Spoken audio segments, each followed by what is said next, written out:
No, thank you. That's what you call some Gatorade. There you Some go. Gatorade, Oh, that's huh? Bill Taylor Very back with the clever. jokes. I can't take credit. That's Jacob and Ray, both. Yeah, that's what we Our wear. producer and director to everyone at home. Yeah. Yeah, that's why we wear them. All pretty right, good. hot day today, and we're not done with this heat. Here we are on the final Wednesday of winter, and it was a very warm one. We're in another heat wave. There's been several this fall and winter, I'll tell you that much. Outside tonight here on the hill, we've got Old Glory moving in that east-southeast breeze. Not looking too bad right now. Actually, it's actually shifted. Light breeze out of the west, northwest right now. You know, we should be getting a stronger west wind, but they haven't really picked up much at all. Right now, only 7 to 10 miles per hour. Boy, sevens are wild. We got 77, feels like 76. Winds are at 7.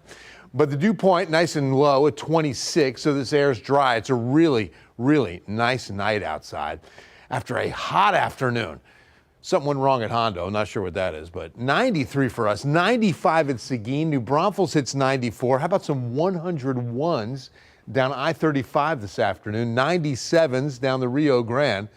Bernie 88, Rock Springs 88. Even that's still way above average. Our 73, by the way, is 20 degrees above average. We should be hitting 73, only 3 away from a record, an old one, 1904.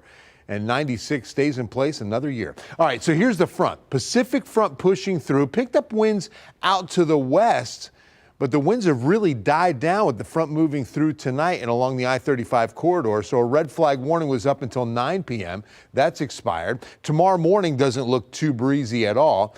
And tomorrow afternoon, fairly light with an occasional gust near 12 to 15 miles per hour. Nothing really. But by this time tomorrow night into the midnight hour, winds are going to be picking up out of the south.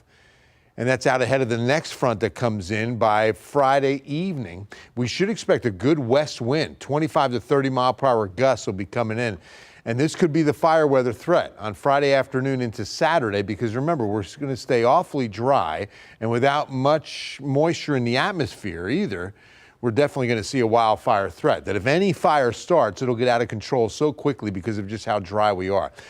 Upper level feature back to the west beginning to march in as well, kind of opening up early. There's another system off the coast that's going to really take shape and be a pretty powerful storm across the U.S. In fact, this is Saturday right here, and we're expecting a pretty good severe weather outbreak on the eastern side of this system. In fact, it's about a 2 to 3 out of 5 risk of severe weather from Louisiana right on through Mississippi. In fact, most of Mississippi and a good part of Alabama as well. But for us, we're staying quiet and we're staying dry, unfortunately. Look at this latest drought report. We've got exceptional drought down the Highway 90 corridor to include, well, far west San Antonio, but Castroville, Hondo, Sabinal as well. Now, there is some chances in the near future, but that near future is next week. Here's tomorrow, 92, then 90 on Friday, and cooler on the weekend. Pair of 80s for Saturday, Sunday. The big story is going to be how windy it is on Friday, Saturday. These are going to be westerly winds between 20 and 30 miles per hour. Then Monday, St. Patrick's Day, looking pretty good. Mostly sunny, 83. We got some chilly mornings, mainly Saturday the 22nd. First day of spring, sunny and 83. The next best chance of rain, Monday the 24th. Nate Ryan with sports.